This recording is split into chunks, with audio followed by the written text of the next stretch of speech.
r/NoSleep. Posted by you/Gunnerfrog10. After 20 years I'm going to have to quit my job. I am a lineman for the county. When you do line work a large rural county like I do, there's a lot of driving involved, lots of late nights, lots of early mornings. I'm able to take care of my family just fine and I don't mind the actual work itself at all. I've been a lineman 20 years, had the same boss as long as I've been there and I can't remember the last time he said anything even remotely critical of me. I'm a free man, just me and whoever I'm working with and my truck. I wouldn't show up to work if I wasn't getting paid, but I love my job as much as I imagine most people are capable of. Now I'm pretty sure I'm going to have to quit. I work with one of the same 3 people all of the time, but my favorite person to work with is Joe. Joe's almost 20 years younger than I am, lives a life I never got a chance to. He's single, makes good money, and has a girl at every exit on this highway. My wife got pregnant when we were 21 and unmarried, so I never got to be out on my own like Joe was. He has a lot of great stories, I live a little through him. He never goes into graphic detail about any of his encounters and I like that too. He's a good guy, Joe. Joe and I were on a long job late at night a couple of weeks ago. 80% of what we do is repair power lines when the wind takes them out, and this job was exactly that.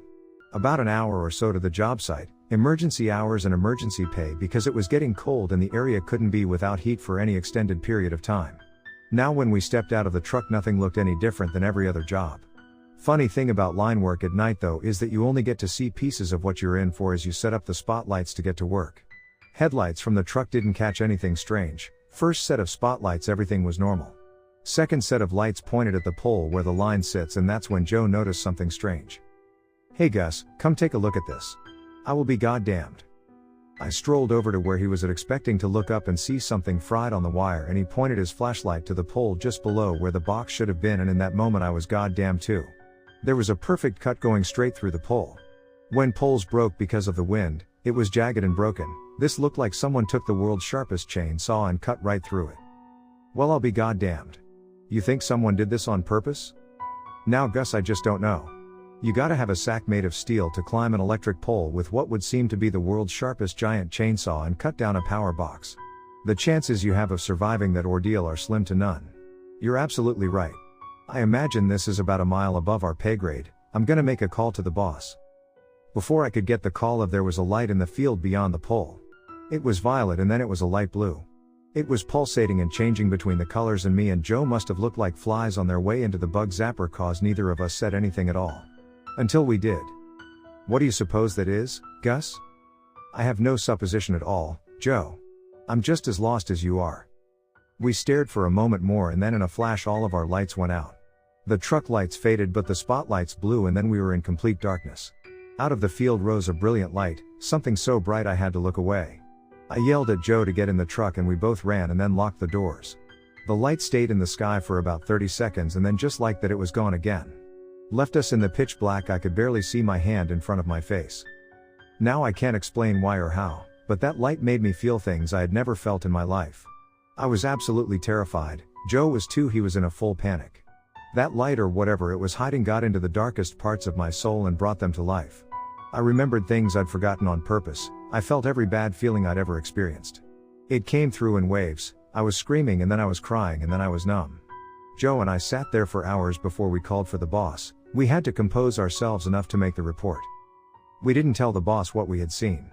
He wasn't going to believe us, and I'm not sure he cared much once the report was over and the box was back on the pole. I've been a lineman for 20 years. I wouldn't know what else to do with myself, so I still go to work, but Joe quit. He went back to tending bar over at Millie's, said he could only sleep during the day anyhow, leaves all of his lights on at night. I'm not sure what happened or how it works, but I don't think that'll save him if the light comes back. Anyway, I got kids to feed and a wife at home, so for now, anyway, I'll stay on the line. Posted by you/Gunnerfrog10. Hunt. Don't scavenge. There was a point in my life I had to decide I would stop waiting for a partner to go on grand adventures with and go out into the world by myself. I've been on plenty of trips with friends and those are some of my fondest memories, but as we've grown older, and they've started families, it becomes more and more difficult to organize a trip like that. I decided a couple of years ago I would have to overcome the nightmarish conjuring of my imagination in the dark woods and take treks into the great wilderness with just my dog. I had always envisioned laying with the love of my life under the towering pine tree staring at the stars, but life doesn't always work out that way. I've always been afraid of the dark. I believe, wholeheartedly, that a fear of the dark is an incredibly natural response to have, and most people, whether they admit it or not, are scared of the dark on one level or another, and this is especially true for those with vivid imaginations. How is it that a person can stare into absolute blackness and not be at least unsettled by what could be hiding there? I tell you all of this to say that I spent more money and packing space on flashlights and lanterns and LED collars for Lola than most people probably would. I packed solar-powered, battery-operated, and rechargeable lights. I packed a 12,000 lumen spotlight that connected straight into my car, and in case you don't have an obsession with flashlights, that's a shitload of lumens. Then Lola and I were off to Big Bend. I understand Big Bend is not the pine tree sanctuary I spoke of in my fantasy of being under the stars, but it was close to where I live, and I figured it was a good litmus test for adventures into the dark woods. Also, Lola absolutely loves the water. When I got Lola from the shelter back home, they told me she was a lab mix. That is probably technically true, but she has more pit bull in her than lab. I guess a part of me knew that when I was signing the paperwork, but she already had me wrapped around her tiny paw. Now she was close to 100 pounds and built like a brick shithouse. There are places in Big Bend you are allowed to camp close to the river as long as you have a permit, and so Lola and I parked in our spot about 30 yards from the river and set up camp. I got the charcoal grill going, set up some lanterns, put the seats down in my Subaru to make the bed, put various lights in designated places so I was not very far from one at any given point in time. Lola mostly swam. When night started to fall, I could feel myself getting nervous. I was convinced that if I could make it through one night out here, I could make it through one night anywhere. I roasted a couple of hot dogs for dinner. I served Lola her food, but she refused to eat it until mine was gone. She was chewing away messily at her bowl, and I was cleaning up. No quicker way to attract wildlife to you than leaving our food out for them to smell. I could still hear Lola chewing when something brushed my elbow from behind. Now I admittedly had long sleeves on and there was a breeze, but let me be abundantly clear. Something brushed against me elbow. I whipped around to see Lola staring at me from the front of her food bowl. Whatever it was that touched me had caught her attention too, but distracted by the food, I'm sure, she didn't notice until it was too late. She didn't bark, she didn't growl, she just stared. By the time I tracked her, a line to the left of me, whatever it was had ran back into the brush. I know this for a fact because I heard it run away, dead foliage cracking from under it.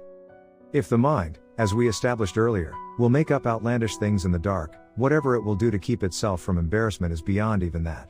As I put out the fire out in the charcoal grill I used to make dinner, I convinced myself with great conviction that what had touched my arm was just a lizard, maybe even a bird that I hadn't noticed so close to me. I should have noticed Lola stopped eating her food. I should have noticed how restless and uncomfortable she was while we could have made it out in the daylight. I see that now. If you've ever had the displeasure of being out in the desert at night when the coyotes run, then you know exactly what it sounds like when a pack of them get close to camp. The best way I can describe it is imagining a group of girls screaming in the distance. Then imagine within about 15 seconds those screams go from sounding like they are hundreds of feet away to sounding like they have completely surrounded your camp. As unfortunate as it was to hear it the first time, I at least knew what I was hearing that first night at camp. I got Lola and myself into the back of the hatchback and locked the doors. Coyotes aren't particularly dangerous by themselves, but in a group, they could have hurt us. All the lights I had set up were on and gave me comfort. The coyotes would have to brave the light to take anything from camp. I figured they would get spooked and move on. The howling stopped all at once. I looked out of the windows and still caught reflections of their eyes in the darkness beyond my many lights. They weren't gone, just staring. Straight across from the back of the Subaru I noticed rustling in the brush. At first, of course, I thought it was one of the coyotes. I could only make out that it was the same size as they were, and its head was white. As it came further towards me, I could see its head was not that of a coyote at all.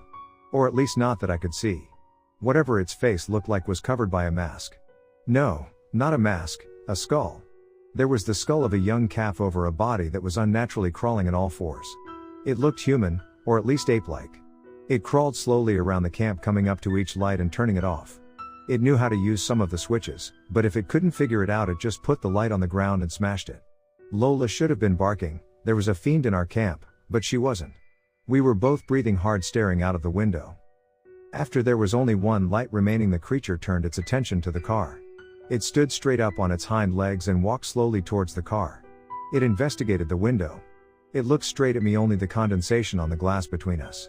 It was close enough that I should have been able to make out some eyes behind the black pits of the calf skull, but there was nothing, only dark. The creature slapped its open palm against the glass and let out a hideous scream. It repeated slapping the window over and over again, becoming more animated with its screams. I clawed back towards my dog, who was now barking loudly at the commotion. The creature seemed desperate to get inside, like I had something it needed. And then it stopped. The creature slinked back into the middle of the camp, never taking its gaze from the back of the car. It put its hands up and the coyotes started screaming even louder than before. It stayed there staring until it reached for the last light. It grabbed the light and smashed it into the ground. I jumped to the front seat and tuned the car on. I switched it into drive and slammed the gas pedal, praying that I would avoid the river and find the road. As soon as I felt the dirt under the tires turn into asphalt, I finally looked into my rearview mirror. The creature was still standing there with its hands in the air. The coyotes were swarming it. That was the last glimpse I got before I stopped looking back. I only stopped driving when the sun came up. Lola and I got the campground with a bunch of people in each direction, and I was comforted enough to breathe and close my eyes, but I'm still shaken up. I wrote this down so I could tell the people inside about what happened. The small chance they would believe me might save somebody else from what I had just gone through, or worse. As I made my way down the path to the front office, I stopped and looked at the map because something caught my eye. On the national park map, on the river bend where I had just run from, was a sticker that had clearly been placed there by someone other than the park services. It was a sticker of a longhorn skull, and on the forehead were the words "Hunt. Don't scavenge."